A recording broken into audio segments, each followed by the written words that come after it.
Hey guys, welcome back or to the Wild Courage podcast. Today on this Toolbox episode, I'm going to welcome back Britton and Collum, our buddy and friend of Wild Courage, that if you haven't heard of him before, go back and listen to his story that he shared in great detail with us a couple months back. But without further ado, Britton, thanks for jumping on this afternoon, bro. Absolutely, man. It's a pleasure to be here. Looking forward to this. Yeah, it's going to be fun. So this will be the second toolbox that we've done. And what it's going to be about is just we're going to jump into parts of your story and probably parts of my story and just kind of unpack some of the things that we've learned along the way to maybe give some guys and gals some tools into how did we go from where we're at in the midst of brokenness and the bottom and where we're at today. Mm-hmm. Yeah. So I thought maybe that we'd just jump into recapping your story a little bit, that you got married at a fairly young age, right, and had two amazing daughters. That marriage ended rather abruptly. And yeah, after 10 years. Yeah. And managing all at the same time a very high profile job. Right. In Oklahoma. And so share with us a little bit about let's jump back into where you were at in your life, like right when you got the news that your wife was wanting to divorce you. What all did you have going on at that time? Yeah. So I think what I realized after the fact was that I had battled about 5 years worth of depression. And one of the things that you and I are very aware of, especially in a cowboy culture, is you don't necessarily make space to process anything. You know, life's hard, you deal with it, you move on. And so at the loss of my dad unexpectedly and all of that scenario that was involved, I didn't take off on a journey of getting help to grieve something that was very unexpected.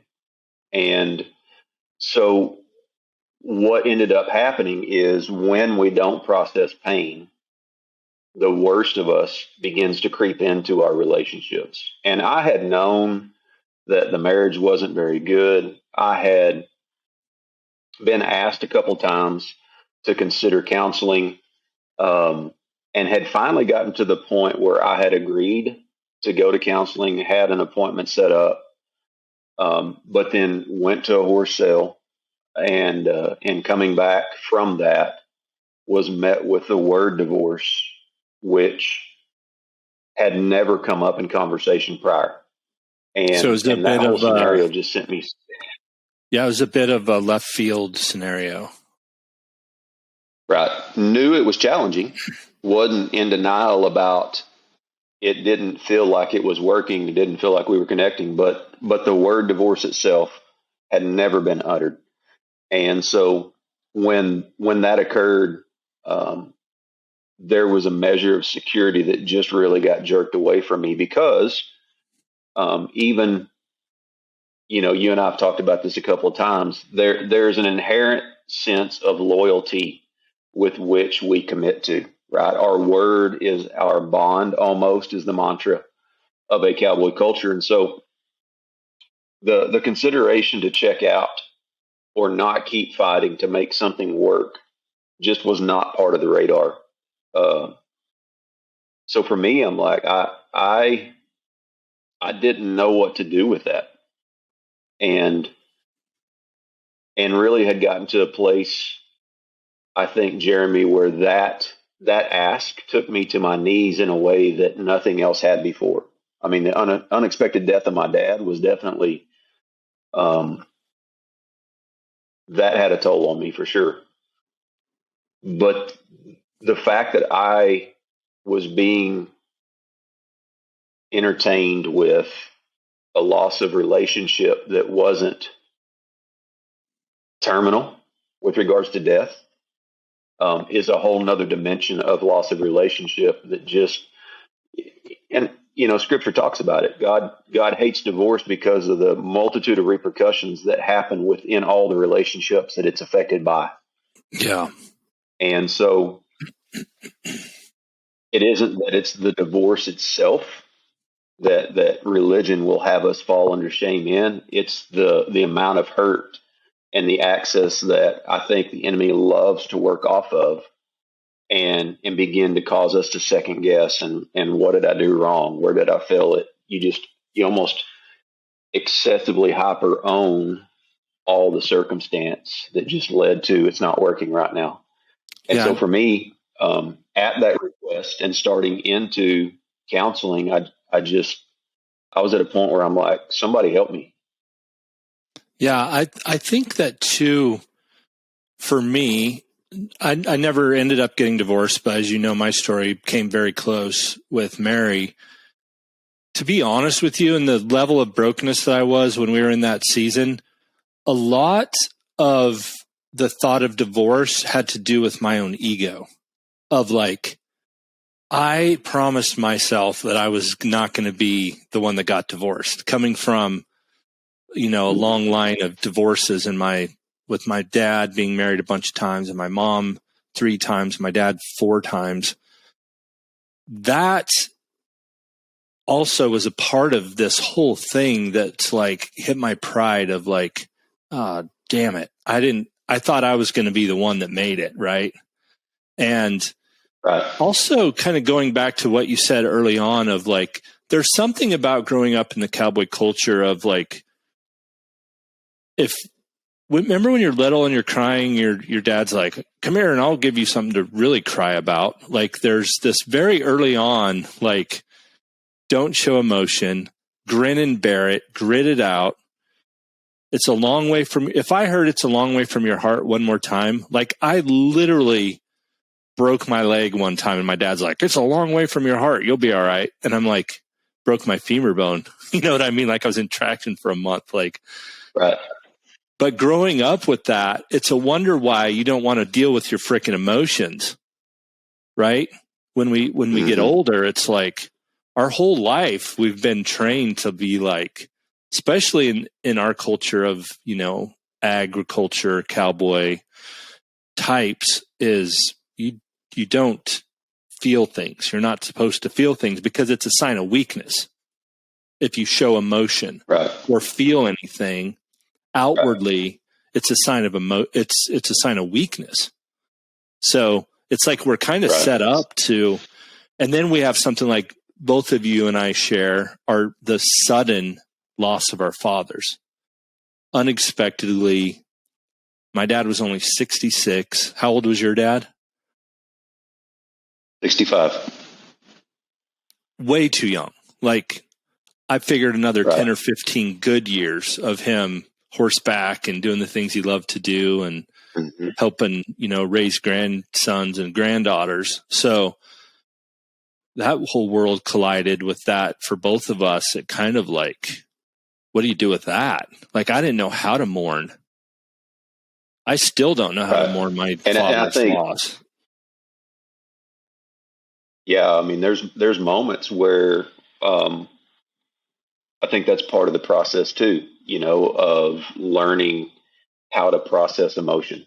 Like if we just take a bigger topic, there wasn't any modeling of how to do that, but there also wasn't an invitation into that journey either. And so for me, because I was so close to my dad at the loss of him being that safe place, that sounding board, now I'm walking out another circumstance, and I would share it this way. I learned a lot of empathy because of going through that situation personally. Sure. So after I had friends or closer acquaintances lose a parent, for whatever reason, I was always mindful of what that day was, whether it was their anniversary date of their death, whether it was the birthday. Those things became really sensitive to me. And it isn't through a lens of me being a victim and nobody checking on me. But if you haven't experienced that, then you probably don't have a level of understanding You the can't. challenge that poses at times. And that was my experience in my marriage. She had not had any immediate death experience. And even that same year that divorce occurred, there was a comment on an anniversary date of my dad passing that said, "When are you going to start living for us?" Now, it was true, but Oh, it didn't man, that's change the hard. fact that there was no empathy to the struggle that I was walking out trying to process or grieve death. And so that's where, when you realize that you can't control certain things, there is a measure of surrender that you're forced to live in, or else the extreme goes to the likes of those of like a Hitler, or anybody who's just so tried to control every aspect of their environment that it gets sadistic and perverted. Yeah. Well, and you So said that's earlier, the extreme. yeah, you said earlier the word unprocessed pain. And I think that's where our deflecting emotion and stuffing, but also medicating in one form or another.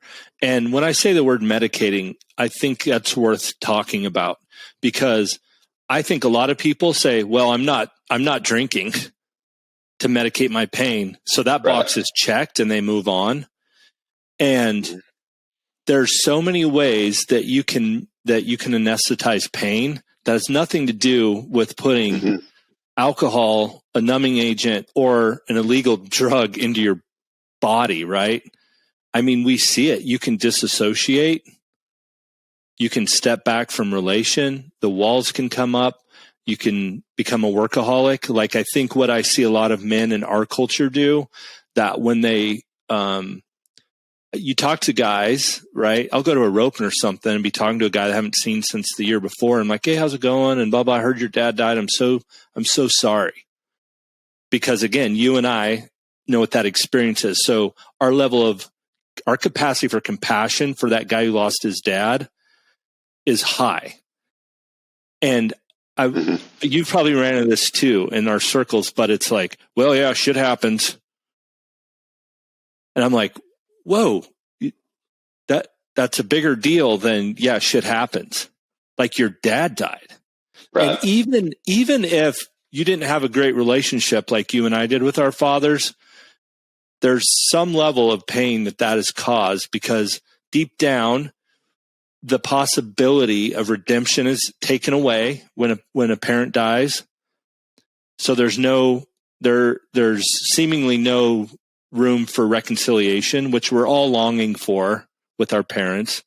I have found a lot of it since my dad died, so it is possible, but it's a much harder journey. Right. But there is a lot of ways to, I think, avoid pain and deal with unprocessed pain besides drinking.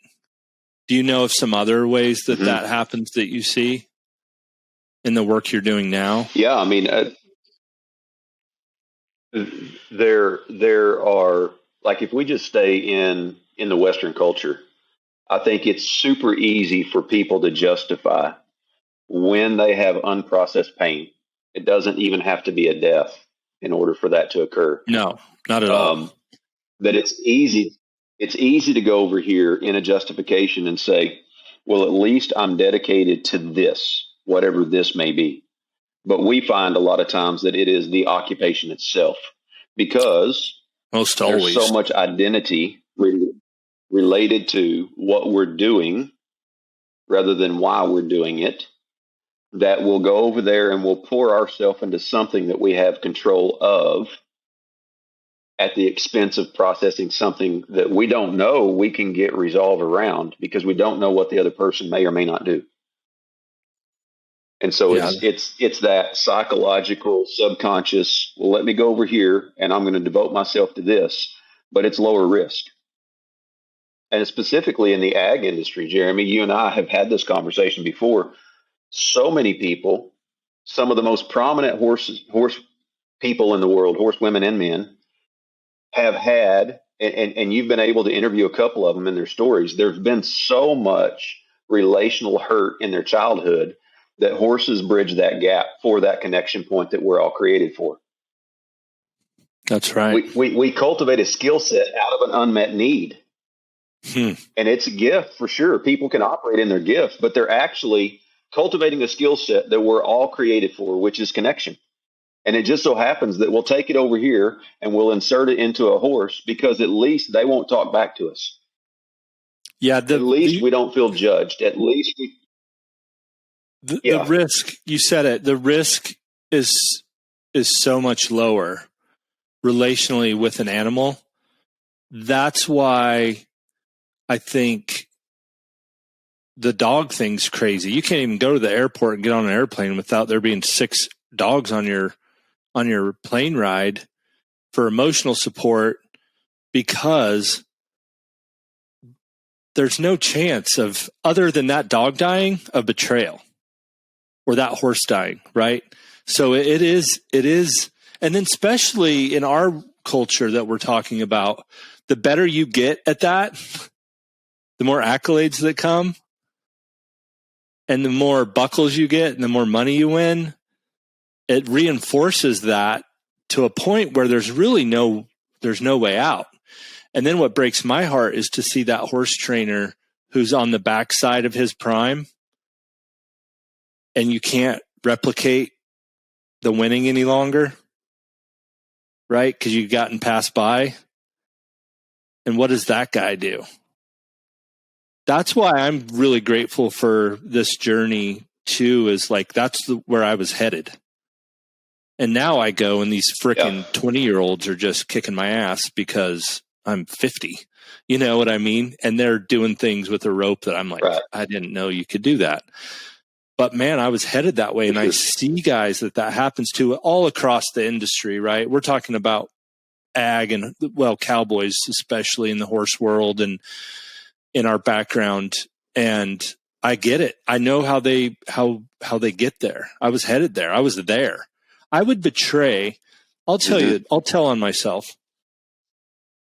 I drove from Arizona to Wyoming with my buddy to rope with. I get there, see an old friend who's a much better roper than the one I drove all the way from Arizona with. And I blew off my buddy that didn't know anybody when we got there and entered with better people than him, because that was more important to me to win that roping than it was to rope with my buddy that came all the way from Arizona to me with. And in the heat of the moment, it didn't even faze me. I had to win. Like, it didn't matter who I hurt or what relationships I damaged. But that's how blind I was to, like, my identity being hung up in being successful in the roping pen. What do you do when that goes away? And so, like, back to you drink more. To your whatever. Original question of what do we see people doing in unprocessed pain, trying to get validated? That's what you see. That's what we're all people doing. Desperately going out to get validation. Yeah. And mostly by a dad. And oftentimes, sure. Right? Because for me and my story, that's where my dad would show up for me, is when I was being a cowboy. And I thought, wow, if I could become a better horseman than him and rope better than him. I was never good of a cattleman or all around general rancher as him. But man, I honed in on the horsemanship thing and the roping thing in a lot of ways for him to show up for me and become better than him. And I think that's a rhythm I see a lot. It's an unintentional consequence that if we're in a parent-child relationship, you and I are both fathers now. I process it this way now, in the absence of being able to have the conversation with my dad. This is no statement of condemnation to him, but I realized after the fact, becoming a father, my dad didn't know how to point me to a higher source than himself. And so it's a letdown. I would live to the standard of his abilities and or surpass them. But once I surpass them, then what? And so if that validation doesn't come back from that source, we're going to continue to get the praises of man at the expense of understanding why we even have the ability to go on this journey to begin with. And so for me, it was like I knew the gifting that I carried with a horse, but I never understood it and what God was asking of me from it. Well, not in the time. You can't when it's. I think we talked about this, you and I, before, but I'm like, I feel like whatever platform I've had from roping or horsemanship or whatever, or influence, like it was for the wrong reason. It was to satisfy my own ego and pride. But it can be, I think, used for the message now, which is this message that we're talking about, right? Like it's not wasted. For sure. I think it's important too that this what we're talking about is not condemnation to anyone. I'm only speaking for my life and the pain that I see in other men that have experienced great loss, whether it be the loss of a loved one or, heaven forbid, a child, and or given themselves to something that hasn't given back equally to what they've given their lives to. And now that we're older, and I'm older than you, but at 50, I'm looking around like, wow, I can see how giving your life to something and then you get to the end of it and it just keeps moving and leaves you behind. And what are you left with? And that's what breaks my heart for guys, right? That are busted, crippled up cowboys that can't make a living doing what they were doing. And I have a half a dozen friends right now. I just talked to Bob Blackwell last week on the phone. He's one of the best cowboys I've ever met. That's all he's ever done. He can't do that anymore. And he's really like, now what do I do? Mm-hmm. What, you know what I mean? So it's like, that's kind of what this conversation, why it's so weighty to me, and the identity piece of it all. It just makes me sad for these guys, you know? And even in the areas, Jeremy, where we still get baited in our humanity, like even having recognition or understanding of emotional intelligence, it doesn't change the fact that a week ago, I walked into a shed row staring at all of the relationships that I had cultivated over 25 years in some fashion, some shorter than 25, right? And everybody knows the dynamics. And I can tell that everybody is in a conversation in some fashion about me. And then I'm getting all these texts after I leave a sale facility because everybody's talking about, oh, did you see Britton there? So it can be a space where we get sucked back into, this was a season of our life and there was a whole lot of good that happened in it. But when that season's over, what do we trust? What is it that we're trying to put our groundedness in? And most of the time, back to that original question, we'll find tasks or means with which we put that in. And the unfortunate part is all that's going to fail. Like if it isn't in a higher source of God, then we're just going to run around waiting for the praises of man, hoping that we're doing it right. And they run out. When the skills go away and the jobs go away, like you and I both have experienced the jobs that created a great self-confidence in our abilities and our skills that we'd honed and given our lives to, when that all goes away. And it really is that we've built our lives up into it's what we do for a living and not who we are becoming. Right? I mean, I like that saying that it's not interested in what you do for a living, but who you're becoming.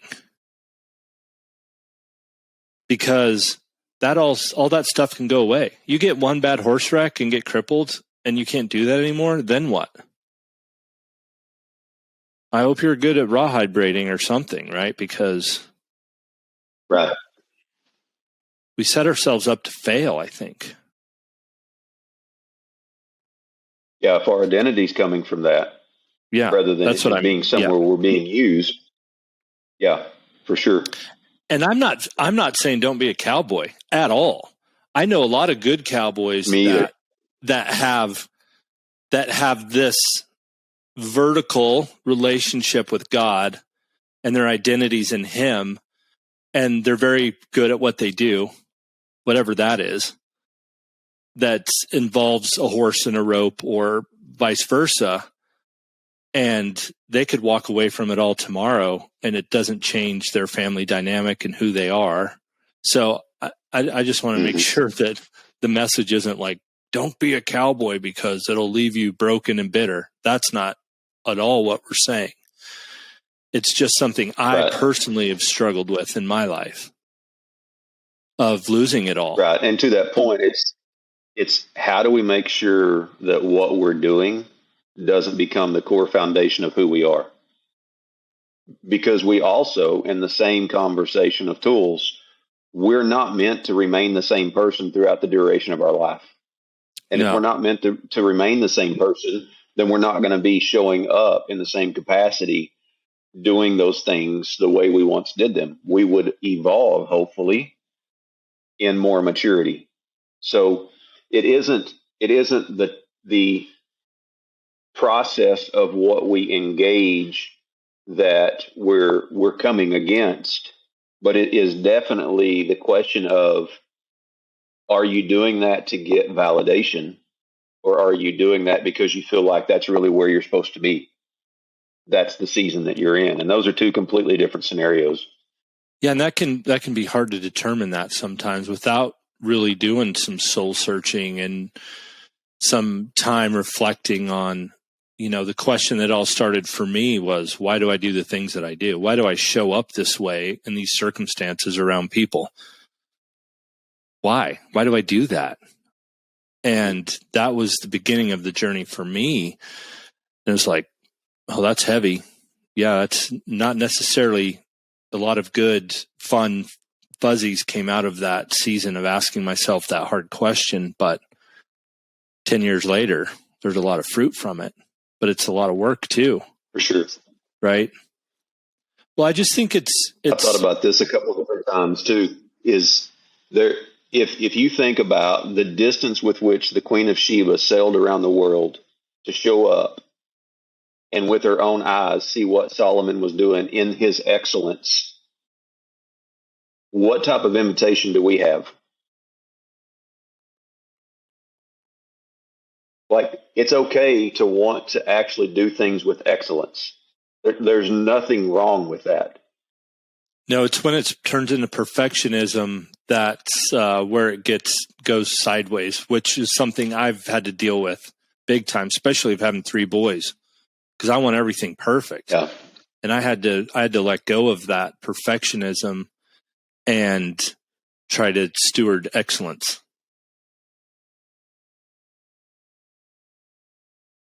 Yeah, even with regards to having a high value of creation. I so love Romans chapter 8 is probably one of my go-to chapters. If I was to just have something that I was left to read for the rest of my life, that would be one of them to me. And so I have a huge value for creation, but for a horse, right?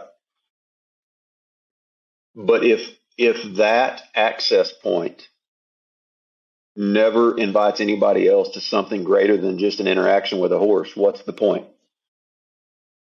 Because nowhere that we see in this big book that we aspire to love does it say, I want you to make sure that you take the things that I've told you you're supposed to steward and make them more priority than you. Okay, keep going. Unpack that. Yeah, and so there's a lot of different ways that we will go over here I mean, we're seeing this happen generationally, where people are starting to say, once I graduate high school, am I really supposed to go to college? Is that really what is needed of me? Because we've created in Western culture this mantra that says, after high school, go and get you a college education, but you're not going to really know what you're supposed to do, but get out with a lot of debt and then hope that you find a job that validates all that time and money that you've spent.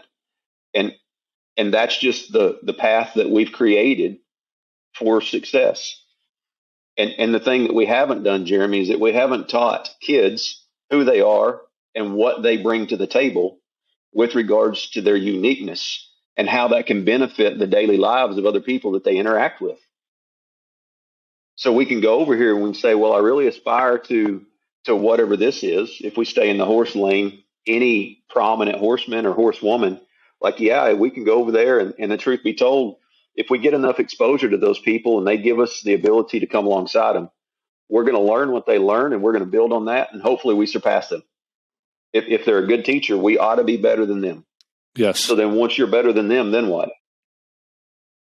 And then we get there and it's like, well, we didn't really teach them how to steward themselves as a person. So they're hoarding or holding on to this identity piece that's so futile and insignificant. And I think that's the part of this journey that I get excited with you on is, let's have a more real conversation. Life's not going to stop. It's still going to be hard. And if jobs end, if relationships end, if hurts keep showing up, what do we do with that? Where is our hope? What does that trust look like? And if we can find some people that really want to be gut level honest about it, one of the things that we get to experience is that we get to experience a measure of acceptance that we're all fearful may not happen if people really know who we are. Yeah, and that intimacy can be scary, especially if we're really living in a state of unprocessed pain. Because I don't even think we trust ourselves in that level. So that's why we want to keep people pushed back. And that's when we start isolating. And we're, like you'd mentioned earlier, we're created for relationship. I always love when people say the whole, well, I don't need to be around people. I just want to spend alone time with God. Now, at some level, I totally get that because I spend, and so do you, quite a bit of alone time with the Father every morning. But you see guys isolate by saying that because it gets to sound real religious and real spiritual, right? Like, I just need to spend time with God. And I'm always like, no, he created us for a relationship with each other, because all you got to do is go to Genesis. You can't even get out of the first chapter. And he's like, God and Adam were cruising around the garden. And he's like, it's not good that man be alone. He wasn't alone. He was with God. He's like, yeah, you need this. You need this other thing, this relation to be made whole. And so that always is a cop-out, I think, for people that, I shouldn't say cop-out, or just people that are hurt and want to be in isolation, because I think a lot of times, like I said, we're scared of our own unprocessed pain because we don't know what we're capable of. Right? There's that thing inside of us that's hurting so bad that we don't quite know what to do with it. And it can be scary and vulnerable to expose it. And that's where I see a lot of people don't. It's just easier to grit your teeth and insert cliche saying, right? Cowboy up, all the stupid things that we've all said, is because I think we're afraid of that thing inside of us, of that unprocessed pain that we don't know what to do with, and it's easier to keep it locked up inside. Right. But then what are we doing with it? We're I would even take it a masking step further. We hold on to it because at least we have some sense of understanding of what to expect. Yeah, the pain this. we know, right? The pain we know is better than even the freedom we don't know. It's not worth it. The risk is, that's it, right? That's a lot of it right there. The risk of the potential freedom of the unknown is not worth the pain that we're living in. We're used to.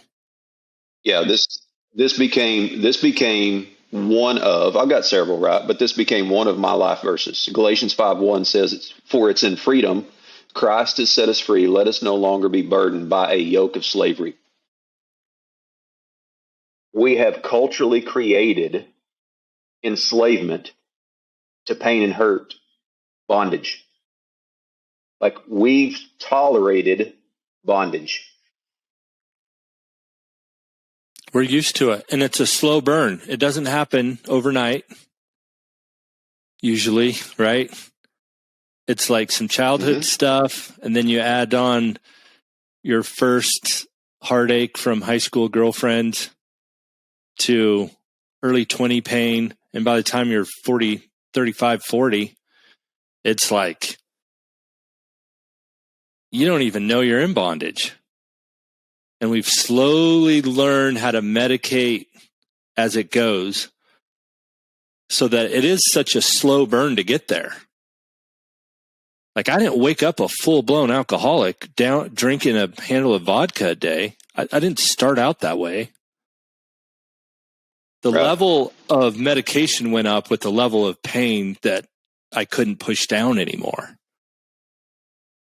And then we wake up in jail or whatever, or divorced, or losing that job, or on our third marriage, and we're like, how the hell did I get here?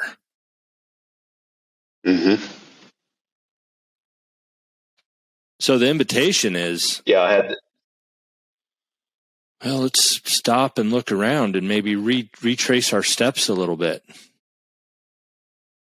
I love this analogy. It was I don't know, maybe 5 or 6 years ago, this whole concept was kind of highlighted to me, which is most homes have some aspect of a mantle, especially if you have a fireplace. You'll have a mantle up there. Yep. And most of the time, when you look at a mantle, the things that are represented up there always equate to or are related to things of the past. That is true. And I felt like Holy Spirit said, I wonder what it would look like if your mantle was to put things up there that you believe I promised can come to pass in your life. What if that was a reminder of the mantle, even as the Bible talks about? You know, oftentimes we see that conversation most poignantly with Elijah and Elisha. And Elijah tells Elisha, if you're near me, if you're seeing me when I get taken up, you can have my mantle, and I'll even grant this double portion to you according to God, because it's not up to me, it's up to him. But we don't necessarily create a mantle in our own home that's of the promises of God and or of the things that our heart burns for. It's always things of the past. It's true. And it was kind of this poignant, honest conversation I felt like God was showing me, going, if that's your level of expectation of me, you'll never look for the things that I'm doing. You'll only remember the things that I did. And so then all of a sudden, we're not being invited into this journey that pulls us out of, when you don't process pain, you get into self-deprecation, you get into loathing, you get into depression, you get into all of this bondage emotionally that we weren't meant to have to navigate life with. It's not going to stop. Especially alone. But it doesn't mean that that's where we have to live. Right. Right. And I feel like that whole vision of a mantle in my home was an invitation to say, okay, God, if I believe that I heard you in this, what do I put up there as a declaration, as almost a prophetic act of, I'm going to believe for this until you actualize it in my life? What's an example of that you put on your mantle? So really fun. We were out on a property contending for a place, and had come across a feather. And this particular feather was an owl feather, and so a lot of times it would be easy just to kind of say, "Well, this is here, right? This is just random." Or you can really try to process this with God, going, "How are you talking to me?" Again, Romans 8. If all of creation is longing, as in the pains of childbirth, groaning for the unveiling of the sons and daughters, what do I not know about me that you're trying to tell me? It's all And around us so all the time. there were, for sure, like, creation is still an agreement to the truth of God. But we also have, in our westernized Christianity, inoculated ourselves to even knowing that the wind will still bear witness to truth. And so there was that feather we put up there. There was also a so these are picture physical things of that kind of, you're putting up yes, there. Okay, sweet. correct. And a picture of There was a what? picture. It was kind of a vision of what we saw. We were being invited into a couple of years ago, my wife and I. And then there was also a number of years ago, I had a friend that gave me a small, it was almost like a little petri dish of a bunch of mustard seeds. And the mustard seed itself to me was a reminder of, I just need faith that big right there for God to have something to partner with me in. And so those would be small examples of some tangible things that I wanted to make sure was on our mantles. And how are we, if this is an area that we spend time around or give a lot of attention to, what up there is inviting us into the things to come rather than the things behind us? And I think that's Jeremy, where a lot of times we get really complacent, whether we're medicating, we just drop our head and we find things to divert our attention so that the things that we are feeling don't end up determining our day. But they haven't gone anywhere. They're still in our backpack. This is such an interesting conversation because you have like two camps almost, right? It's the analogy of the windshield. Like, you should spend the same amount of time looking in your rear view of your past as the rear view mirror, and the majority of the time in the windshield looking forward. But it's tricky because in order to get healing emotionally, physically, spiritually, oftentimes you have to go back and deal with things to find restoration in them so that you can go forward. So I think that there are two camps almost, because I've talked to a lot of people that are like, you got to just move forward. You've just got to go forward. You've got to focus on the future. The past is in the past. There's nothing you can do to change it. And you got to trudge forward. And I've subscribed to both. And then there's the other camp, right, of like, oh, you can't go anywhere until you go back and get that dealt with. And I think the pendulum's probably like most things, it's in the middle, because I love that the children of Israel also, they had to build stone monuments so they could remember what God had done in the past when he'd got them across the river. No, build rocks so that in remembrance of these things. So I don't know. I just think that there's two messages there with a lot of people about, and to me, the just move forward one is like, man, I did that. And that I just swept everything under the rug for 25 years. And that bit me in the ass. Sure. But there's also the self-loathing aspect of it maybe I'm answering my own question a little bit, and then I'd love to hear your thoughts on this. But I've found that there is this gray area of not becoming a victim, which lends itself to not living in the past. the self-loathing, woe is me, my life sucks. We've all been around those people that suck the life out of you to be around, right? So it can't be that. It can't be the victim that's always somebody else's fault or their childhood, it's their parents' fault. But there is some sort of compassion into the healing process of what happened to you that wasn't your fault. That is a very healing element to moving forward. And so I think that there's like, okay, this happened to me. It wasn't my fault. I'm going to have some compassion for myself and in my story and in my past. But also there's some empowerment in I'm not a victim and I was dealt these hands, but I'm going to get empowered to go partner with the Father in the truth of what he says and what I'm going to put on my mantle as almost this prophetic act of what I'm contending for my future to be. And that's the becoming, right?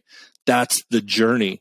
I feel like that's where you really get on the journey. This narrow path we talk about in the Wild Courage circle all the time. I think that's when you get on it, is when you get off the path of victimhood, step onto the path of humility and ownership of like, yeah, I didn't cause that stuff to happen to me, but as a result of it, I've hurt a lot of people and I need to own that and go forwards understanding that. I think that's where the tension between those two camps lie. What say you? Mm-hmm. Yeah. I love that question because it takes my mind immediately to a tool.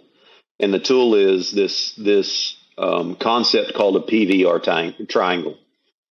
PVR stands for persecutor, victim, and rescuer. That's and good. We do this in relationship, right? So drama and chaos can only exist in our life when we allow ourselves and another person to be in one of those three positions of the triangle itself. And it's easy to see that play out naturally, but we don't oftentimes recognize when we're doing that vertically or spiritually with God. So subconscious, but right? I love this statement. What we do anything of, we're doing everything of. Like, I don't care how good we think we are. We don't magically shut off our habits and then show up this way, this version of Britton, on account of this person. And then over here, I'm somebody completely different. We're going to give the same measure of ourselves, regardless of the situation, including with animals, right? And so Explain the triangle a little bit. Sorry. Explain the triangle a bit. Give us a practical example of what that looks like. I think this is really important for us to get our minds around this analogy. So it doesn't matter which one of these points you name any of the three words: persecutor, victim, or rescuer. So let's say you and I have had a disagreement, and for the sake of this analogy, I'm going to say I'm the passive guy and you're the aggressive person. And so I immediately feel hurt from you and you're persecuting me. That's how I'm perceiving this. Now, if I choose to remain in this drama triangle, I'm going to have to show up either as a victim or I'm going to want to be rescued. So you can only operate in this persecution, and I enter into this triangle as a victim or needing rescued. Oh, wow. That's good. So if I remain in one of those two places, then we allow dysfunction and predominantly fear to determine how we choose to show up. It's no longer in a powerful conversation. It's in a perverted, self-defeating behavior way. So it doesn't matter which of those I show up. Let's say I show up and I want to be rescued. I'm either going to manipulate you into allowing me to shift out of that, or I'm going to find somebody to try to bring into the conversation so that I feel pulled out of it, because I don't believe that I have the power to get out of this hurt, this burden, this dynamic. So would you do that by being passive aggressive or making me feel guilty? to be Right. rescued? So when you start talking about the way that we would naturally interact in that, if I'm a passive person, here's a number of ways that I can passively try to manipulate you into this conversation. See, we easily understand the aggressive person. We understand the bully. We understand the person that's super controlling, narcissistic, all the things, right? But we don't oftentimes give the same weight to a person who has learned how to control circumstances in passivity. Because there's only four styles of communication. There's passive, there's aggressive, passive aggressive, and assertive. And assertive doesn't mean we're trying to control. It means that here's what I am bringing to the table. This is what I'm giving. I've got 100% of this 50% of relationship. And I want to try to meet you in that, but I've got a boundary, right? So if an assertive Healthy. person is having a conversation, then you can't be in that drama because you will not trade places for you to continue in that chaos. So if I'm showing up as wanting to be rescued, I only have two options with you. I either become the victim in my conversation pattern, or I figure out how to persecute you. And that's where you end up kind of getting people bringing up the laundry list of previous grievances and hurts, gaslighting, all the fun things, right? Yeah, that's good. And so all of a sudden you begin to do this dance of drama between a persecutor, a victim, and rescue.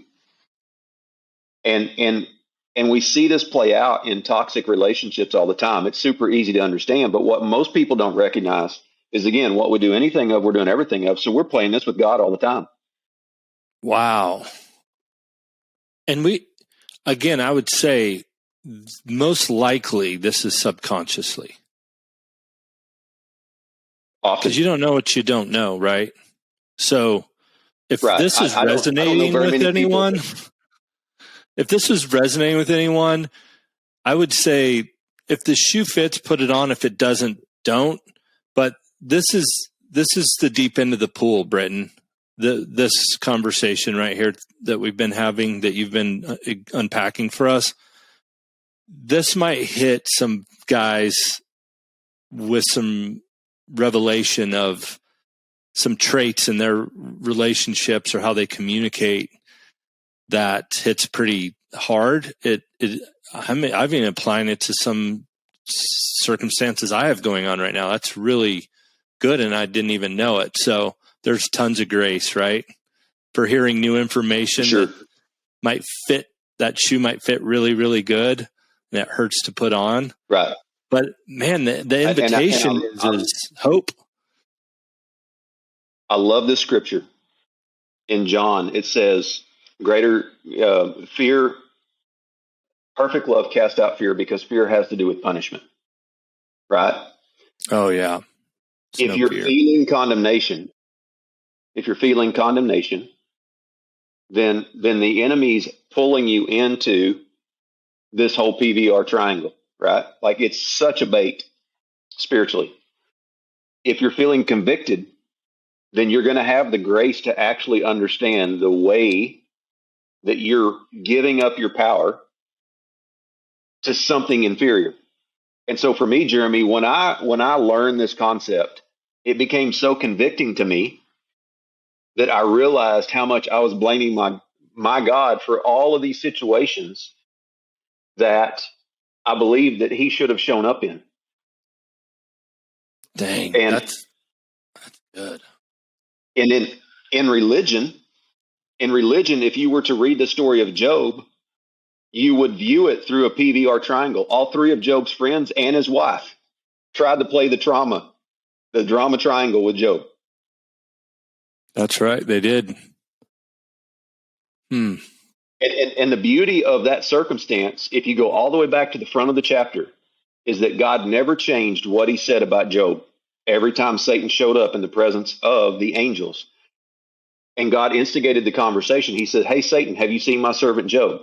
This is Britton's version. He loves me and he hates you.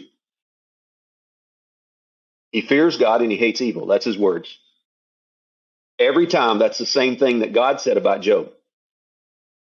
But religion will get you to hyper-focus on your circumstance And there will be such an elevated amount of burden that you're feeling that it makes it easy for you to want to start playing this same game with God, going, where are you, God?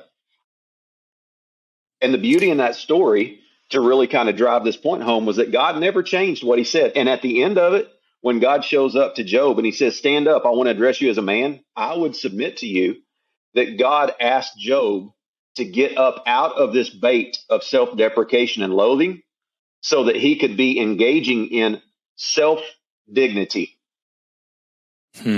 I believe that God invited him into self-dignity, not condemnation, going, get up. Do you know who I am?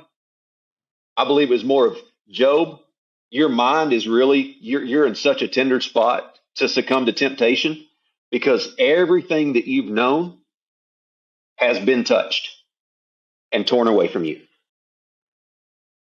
And I believe God shows up in that story and says, stand up. I want to address you as the man that I know you are, even though you're not believing it right now. Wow. Does that sound familiar in our own stories? Mm-hmm. That's a beautiful bookend to this conversation, I think, Britton. I think oftentimes we maybe have some, I don't know if I want to even get into the sovereignty conversation. We will, you and I, we will get into that. But the puppet master God that a lot of us grew up in believing him to be, man, it's easy to blame him for our circumstances. That with this triangle, it's really just that you laid out so beautifully. It's really easy to see where we can get off track with some of our ways of thinking about who he is as a good father and as a loving father, based on our circumstances and our position in that triangle and the lenses in which we see each other and him. Yeah. And this, I want to make one really clear distinction. I believe that God can sovereignly rescue us. For sure. So I'm not saying that we can't recognize God in a rescue capacity, but I think oftentimes we want to be pulled out of something we don't feel like we have the capacity to navigate. And we're allowed to continue in that circumstance so that we learn a measure of resilience we would never be able to recognize without that experience being a part of our journey. That's it. You and I would not be sitting here talking if we could have pushed the rescue button when we thought we needed it, right? You and I would not be sitting here talking today. We would have never met in the first place. But the mission that is Wild Courage and what you're putting your hands to, you and Millie, would not be happening. Right.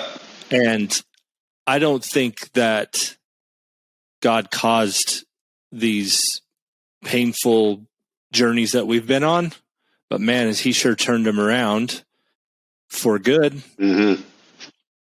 Yeah, it's that Romans 8:28. He wants to work all things together. Because he is the rescuer. Like, he's the redeemer. And I mean, I'm dead without it. I'm gone. I pulled the trigger a long time ago without him being that rescuer and being the redeemer and turning all things good. So I'm grateful that's my favorite quality of his, is the redeemer. Mm-hmm. And it's hopeful. So hopeful. Yeah, he didn't create a bunch of weak people. No. We've just gotten our asses kicked bad enough that we've laid down our swords and good men have quit the fight. Good men have quit the fight. And that's part of what I want our message to be anytime that you and I are together, and everything that Wild Courage is contending for is to convince guys that you have what it takes. Pick that sword back up. You're good. And it's worth it. You're worth it. You're worth picking your sword back up And we're not meant to go alone. We're not meant to go with this alone. I hear that from men all the time. And it's just not true. It's just not true. We're designed and created for connection and for relation. And my life is better because of guys like you. And I'm becoming a better husband and a father and a better friend because I know you. And that's what I think you and I, our hearts are, is to try to give away to guys, is just hope in that. And that alone, go find somebody and take some risks to tell them what's going on in your life, because the opposite is true. We've said it 100 times. You will be met with compassion. That thing that we're afraid of, that if anybody ever knew, that's killing us and weighing us down, that we're medicating from, however we choose to do that, take the risk. Have the courage to go spend time with a trusted friend. And if that's over a pipe or a cigar or a beer, whatever that needs to be, go do it. Right? Right. Because there's hope and healing in just the value of the brotherhood and having the confidence to know that, hey, I'm not alone. I don't have to do this alone, because it's too daunting and scary, and I wouldn't have made it alone. I need men like you and these knuckle draggers I'm doing life with to partner with to go for it. So, dude, thank you so much for your time again today. Britton's going to be coming back on here. We're going to unpack a whole bunch of different things. How can people find you and what you're up to? If you find yourself in need of somebody to talk to, this is the guy I send people to right here. Britton is amazing counselor and, has just been through it and has so much to offer. So how can they find you, Britton? Yeah, so my primary occupation now is a life coach. So 4014consulting.com. Got a webpage. You can reach out on social media, Instagram and Facebook. I have pages up. I don't do a lot of posting because that's just not typically my thing. But you can connect with me through there. My wife and I also have Zion 61 Ministries, where we're trying to get some things planned for the year. We got a marriage retreat coming up, some fun things on the books that we're trying to get ironed out. So that's the way you can find me. Yeah. And Britton's going to be, I think, in the near future, starting a Wild Courage Fire also. So if you live in Oklahoma, you'll want to hit Britton up and maybe join his tribe and his fire. It's going to be cool. To that note, February guys, 21st, Jeremy. Oh, there's the date. Where do you live? There it is. I'm in Guthrie, Oklahoma. So yeah, Guthrie, Oklahoma. Can just reach out. If you're within a distance, reach out. I'm going to put all that contact info for you in the show notes. So if you're driving and wondering how to get a hold of Britton, you'll be able to get in the show notes. Yeah. And on the Wild Courage Fire note, it's super exciting. We've had fires in Wyoming, North Dakota, and we had one in Arkansas. So it's pretty cool. If you go to our website, thewildcourage.life, there's a little map with the fire icons popping up, which is pretty sweet. And there's going to be one in Oklahoma soon too. So anyway, thanks guys for tuning in. And Britton, thanks, brother. Love you, man. Love you too, bud. Thank you. Till next time. Adios.